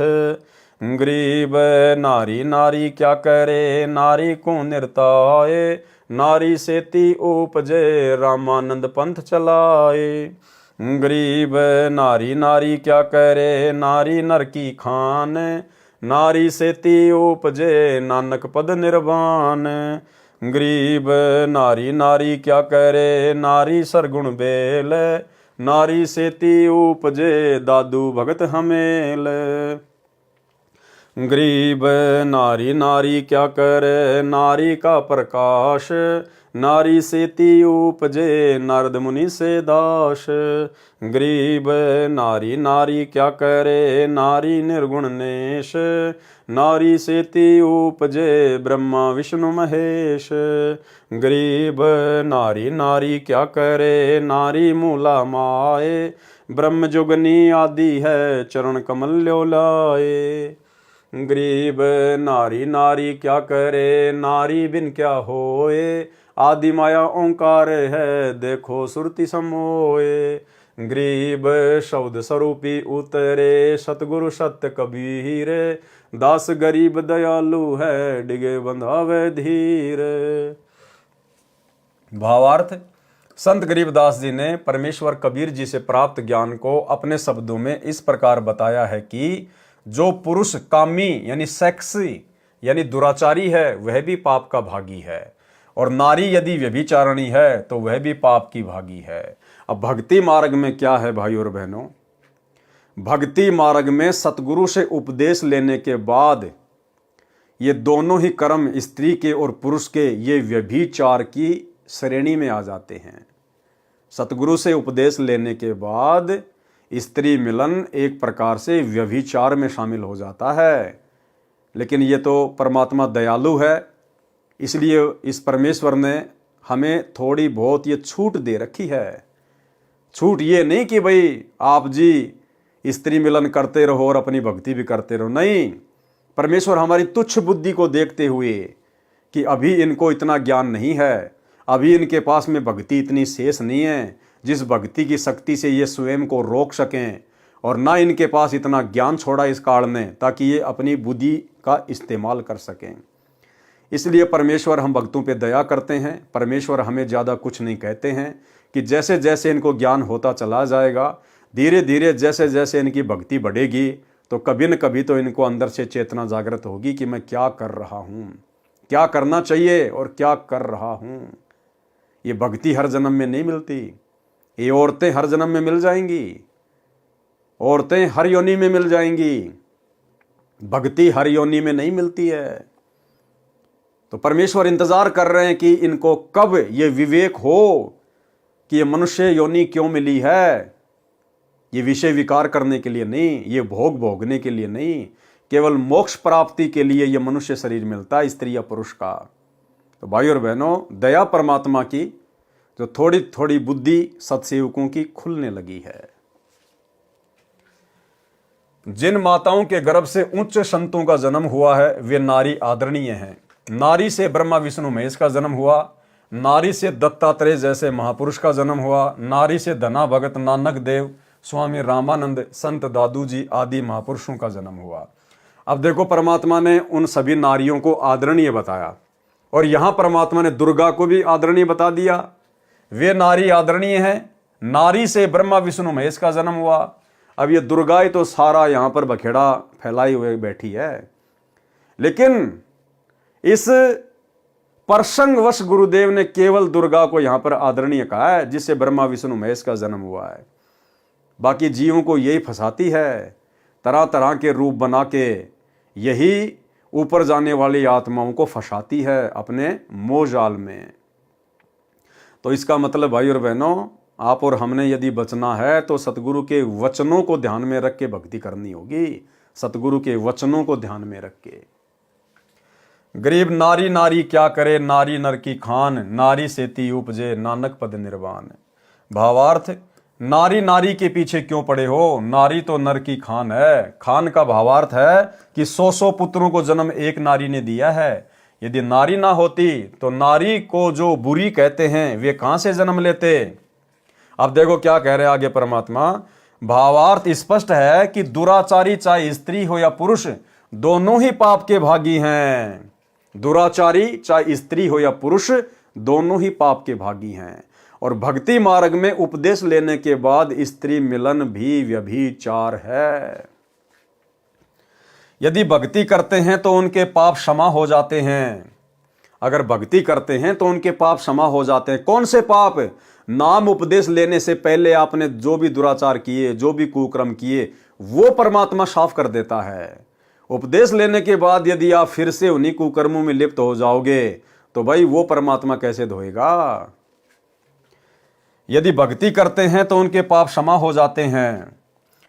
अगर कोई ये सोचे कि भाई हमने तो उपदेश ले लिया और गुरुजी ने तो कह दिया कि जो भक्ति ले लेते हैं उनके पाप कर्म क्षमा हो जाते हैं, तो हमें कोई दोष नहीं है, हम तो भक्ति कर रहे हैं, गुरुजी ने कह दिया, तो फिर इसका मतलब भाई फिर ये दुराचार छोड़ेंगे कब?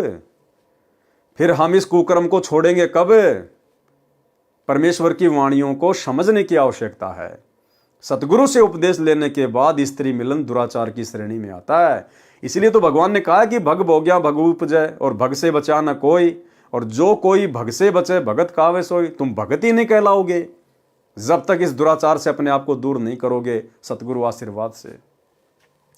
यदि भक्ति करते हैं तो उनके पाप क्षमा हो जाते हैं।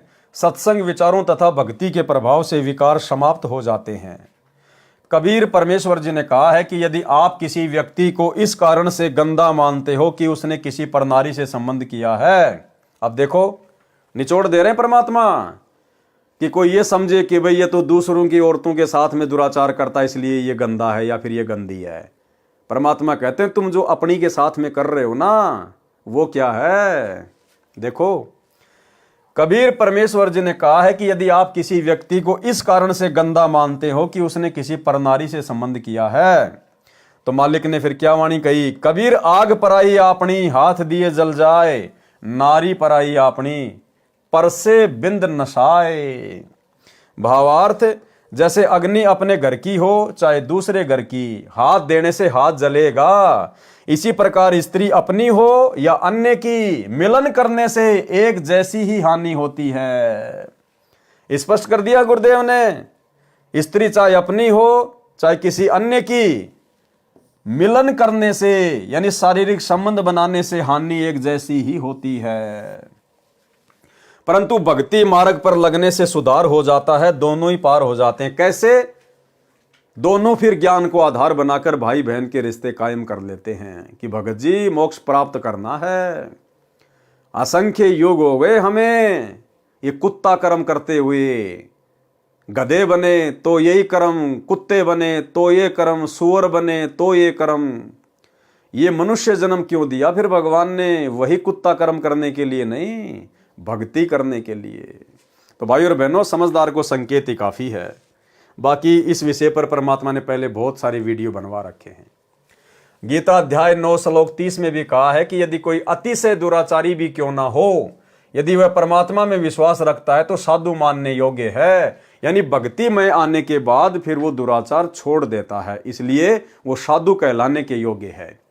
सत्संग में आने से सुधार हो जाता है और कल्याण को प्राप्त हो जाता है। जीव धर्म बोध पेज 17 1925 से 18 1926 तक क्रोध तथा लोभ का वर्णन है। ये उसकी फोटोकॉपी है। क्रोध के विषय में कहा है कि क्रोध को महाकाल कहा जाता है। क्रोध को क्या कहा जाता है? महाकाल। ये बुद्धि का नाश करता है। क्रोध सदा अपने से निर्बल पर आता है, अपने से बलवान पर नहीं आता। प्रत्येक जीव में क्रोध परिपूर्ण है। किसी कीड़े को यदि कोई छूता है तो वह छटपटाता है। वह मन में विचार करता है कि जिसने मुझे छुआ है उसको मार डालूं। जब बलवान दिखता है तो चुप हो जाता है। यह क्रोध का प्रभाव है। लोभ। लोभ करने वाला कभी शुभ कर्म नहीं कर सकता। धन जोड़कर रख जाता है फिर नरक का भागी बनता है। उसका धन या तो उसके सामने ही किसी कारण से नष्ट हो जाएगा या कोई चोर डाकू लुटेरा उसको मार कूट कर छाती पर पैर रखकर छीन ले जाएगा। इसलिए प्रत्येक व्यक्ति का कर्तव्य बताया है कि वह भक्ति करे, गुरु बनाए और फिर दान अवश्य करे। महाभारत ग्रंथ में एक प्रकरण है कि राजा परीक्षित ने कलयुग को वश कर लिया था। कलयुग ने कहा था कि मुझे 2 स्थानों पर रहने की आज्ञा दे दो, एक तो सोना, दूसरे शराब पर। राजा परीक्षित ने उसको ये शर्तें मानकर छोड़ दिया। एक दिन राजा सिर पर स्वर्ण लगा मुकुट धारण करके शिकार करने जंगल में गया। यानी राजा परीक्षित अपना सोने का मुकुट पहनकर जंगल में शिकार करने गया। कलयुग ने मारवी का रूप बनाया और राजा परीक्षित के सोने के मुकुट पर बैठ गया, जिस कारण से राजा परीक्षित का मन कलयुग के प्रभाव से दूषित हो गया। इसलिए गुरुदेव भगवान ने स्पष्ट मना किया है अपने सत्संगों में कि किसी भी उपदेशी ने, चाहे स्त्री हो या पुरुष हो, सोने के आभूषण नहीं पहनने, चांदी के आभूषण नहीं पहनने, स्पष्ट मना किया है। क्योंकि इसमें काल का प्रवेश है। आपकी बुद्धि को कभी भी ठीक ठिकाने नहीं रहने देगा। आप चाहे कितने पाठ करवा लो, कितनी ज्योति करवा लो, कितने सत्संग सुन लो, जब तक आप सतगुरु की पूर्ण मर्यादा में नहीं हो, एक एक वचन में नहीं चलोगे, अपने नाक में, कानों में, हाथों में, अंगुलियों में सोने चांदी के आभूषण धारण करके रहोगे, चाहे इतना सा ही क्यों ना पहनो, आपके सिर पर काल बैठा रहेगा। जिस कारण से राजा परीक्षित का मन कलयुग के प्रभाव से दूषित हो गया। राजा ने एक भिंडी नाम के ऋषि से जंगल से बाहर जाने का मार्ग पूछा। ऋषि साधना में लीन था, सुना नहीं, जिस कारण से कोई उत्तर नहीं दिया। राजा ने एक मरा हुआ सर्प शरारतवश ऋषि के गले में डाल दिया। ऋषि का पुत्र बच्चों में खेल रहा था। बच्चों ने उसे बताया कि राजा परीक्षित ने आपके पिता के गले में सर्प डाल दिया है। ऋषि के बच्चे ने श्राप दे दिया कि आज से 7वें दिन परीक्षित राजा को तक्षक सर्प डसेगा, उसकी मृत्यु हो जाएगी। ऐसा ही हुआ। इसलिए भक्तों को चाहिए कि वे सोने का प्रयोग कभी ना करें। आदेश भाई और बहनों, हमने गुरुदेव के प्रत्येक आदेश को फॉलो करना पड़ेगा, प्रत्येक आदेश को, नहीं तो हम भक्ति मार्ग पर सफल नहीं हो सकते। ये कोई बच्चों का खेल नहीं चल रहा वर्तमान में। सारी सृष्टि को रचने वाला सर फट जाए अगर ये समझ में आ जाए कि वो धरती पे प्रकट है और पिछले 10 साल से इस हार जेल में बैठा हुआ है आप और हमारे लिए, हमें भगत बनाने के लिए। ये नकली हार श्रृंगार उतरवाकर भक्ति के 16 श्रृंगारों से परिपूर्ण करने के लिए। लेकिन भक्ति के श्रृंगार तो उस समय हमारे ऊपर पहनाएगा जब हम ये नकली सोने चांदी के हार श्रृंगार उतारेंगे। स्पष्ट आदेश कर दिया गुरुदेव ने। इसलिए भक्तों को चाहिए कि वे सोने का प्रयोग कभी ना करें। ये आदेश हो गया गुरुजी का। आदेश वो ही नहीं है जो फार्म पे लिखे होते हैं। गुरुदेव भगवान कहते हैं वो तो भक्ति के शुरुआती नियम है, ताकि तुम लोग ज्यादा नियम देखकर कहीं जो है बिदक ना जाओ। वो तो भक्ति पर लगाने के लिए शुरुआती नियम है। बाकी जैसे जैसे सत्संग सुनते चले जाएंगे, नए नए नियम आपके सामने आते चले जाएंगे। इसीलिए तो परमात्मा ने संग का समाधान नाम की पुस्तक लिखवाई है, जिसमें तकरीबन 200 नियम है, 200 नियम। अब बताओ भाई और बहनों, कोई कैसे फॉलो कर लेगा वो 200 नियम? इसीलिए तो लोगों को साथ संगति अच्छी नहीं लगती है। ये साथ संगति की बातें लोगों को कांटे की तरह चुभती है, क्योंकि भगत कोई बनना नहीं चाहता। सतगुरु के प्रत्येक वचन पर रहकर भक्ति कोई करना नहीं चाहता। कोई आता भी है तो थोड़े दिनों में फिर भाग जाता है, क्योंकि परमात्मा कहते हैं संत सूरमा शेर है, गरजे और गाजे, बाकी दुनिया तो भेड़ है, बिदके और बाजे। छोड़ छोड़ भाग जाएंगे साथ संगति को। कोई सूरमा, कोई सूरवीर ही रुकेगा इस मार्ग पर। तो स्पष्ट आदेश है गुरुदेव भगवान का। और एक छोटा सा सत्संग जो दास आप जी को बार बार सुनाता है, परमात्मा ने उस सत्संग में भी अपने मुख कमल से स्पष्ट कह रखा है कि क्या फायदा इस सोने का, इस आभूषण का। नाक में गाल लिए हैं, कानों में डाल लिए। गुरुदेव कह रहे हैं इसको तो घर में भी नहीं रखना चाहिए, घर में भी। सुनिए छोटा सा सत्संग। ये तो खाम खागा सिर दर्द है, सोना तो घर में बना रखना चाहिए आपने, और ना इसको पहनना चाहिए। क्या फायदा कान में डाल लिया, कान नाक में डाल लिया, 36 पंगे कड़े बना लिए। ये तो खाम खागा सिर दर्द है, सोना तो घर में बना रखना चाहिए आपने, और ना इसको पहनना चाहिए। क्या फायदा, कान में डाल लिया, कान नाक में डाल लिया, 36 पंगे कड़े बना लिए। परमात्मा ने इतना सुंदर शरीर दे रखा है, इस पर आडंबर करने की कतई जरूरत नहीं। इसे भगवान रुष्ट होता है। भगवान की भक्ति करे, चाहे किसा भी शरीर है, काला है, गोरा है, जैसा भी मालिक ने दिया है, इसमें हम परमात्मा पा सकते हैं। इस काया का गर्व ना करियो के काला के गोरा रे। तो भाई और बहनों, हम भक्ति पर उसी समय सफल होंगे जब गुरु के प्रत्येक वचन को अपने जीवन में उतार लेंगे। और ये आदेश भाई और बहनों आपको केवल स्पेशल कोई साथ संगति में नहीं दिए जा रहे, साथ संगति में नहीं बताया जा रहा। हाँ, साथ संगत वाले भाई बहन तो परमेश्वर की विशेष आत्मा है, जिनके ऊपर अपने गुरु के वचनों का, अपने गुरु के शब्दों का असर हो जाता है और वे हर प्रकार से संघर्ष करते हुए, चाहे घर छूटे, चाहे जग रूठे, चाहे रूठो ये संसारा हो, कौन सुनेगा फिर मेरी काल लोक में जब गुरु रूठ गया मेरा हो। तो सत्सेवक भाई बहन तो तुरंत उन चीजों को फॉलो कर लेते हैं, क्योंकि परमेश्वर के युगों युगों के हंस हैं, युगों युगों के माल हैं। अन्यथा भाई और बहनों, यही बातें, जो बातें साथ संगति के वीडियो के माध्यम से ये पवन दास बोलता है, और साथ संगति से जुड़े हुए भाई बहन उन बातों को तुरंत अपने गुरु का आदेश मानकर, ज्ञान को आधार बनाकर तुरंत स्वीकार कर लेते हैं और निकाल फेंकते हैं सोना चांदी अपने घर से और अपने नाक से और अपने कानों से। और यही बातें उन सतलोक आश्रम मैनेजमेंट हरियाणा वालों को गुरुजी की तरफ से बताई जाती हैं। और गुरु के आदेश को जब गुरु का परिवार संगत में पारित करता है तो किसी पे कोई असर नहीं होता। क्यों नहीं होता? क्योंकि गुरु का खुद का परिवार सतलोक आश्रम मैनेजमेंट हरियाणा, ये खुद गुरु की मर्यादाओं को फॉलो नहीं करते हैं, जिस कारण से संगत पर उनके शब्दों का कोई असर नहीं होता। इस दास ने तो बहुत समय बाद में सत्सेवक भाई बहनों को सोने चांदी के विषय में जानकारी दी है, मालिक के ज्ञान आधार से। और साथ संगति से जुड़ी हुई आत्माओं के शरीर पर आपको एक छोटा सा नाक में भी दिखाई नहीं देगा। नाक में भी जिनके घर में विरोध नहीं है, उन्होंने तो अपने घर से भी सोने चांदी को बेच दिया, बाहर कर दिया। और उधर सतलोक आश्रमों में हेमा मालिनी बन के आती है हमारी माता बहनें, हेमा मालिनी, ऊपर से नीचे तक पीली होके। और गुरु ने कितनी बार आदेश दिया उनको हिसार जेल से, एक छोटा सा आदेश। महेंद्र का लड़का अमित, यानी गुरुदेव का भतीजा, गुरुदेव के छोटे भाई महेंद्र का लड़का अमित, उसकी एक छोटी सी ऑडियो 2016 की।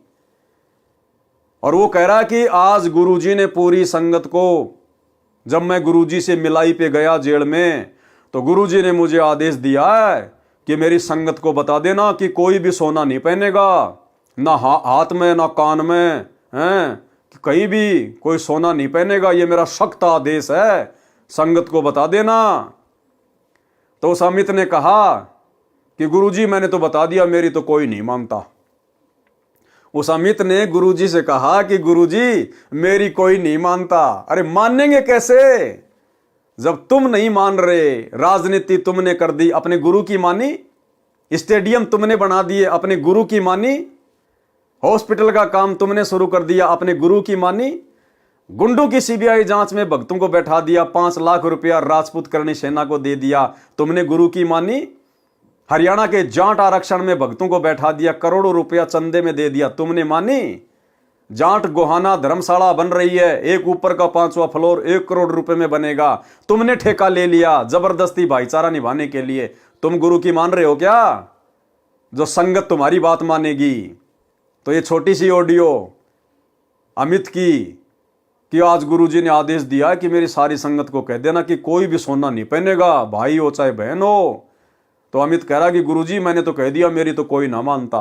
साहब जी, एक गुरुजी आदेश आया है जी आज, अगर मतलब किसी ने नहीं सोना नहीं पहनना, किसी ने भी, किसी भाई ने किसी बहन ने, न चैन न गुट्ठी, न कान में न नाक में, कहीं नहीं डालना, कहीं बिल्कुल भी। गुरुजी ने कहा कि इसमें काला बसा है और सोना नहीं पहनेगा मेरी संगत कोई भी।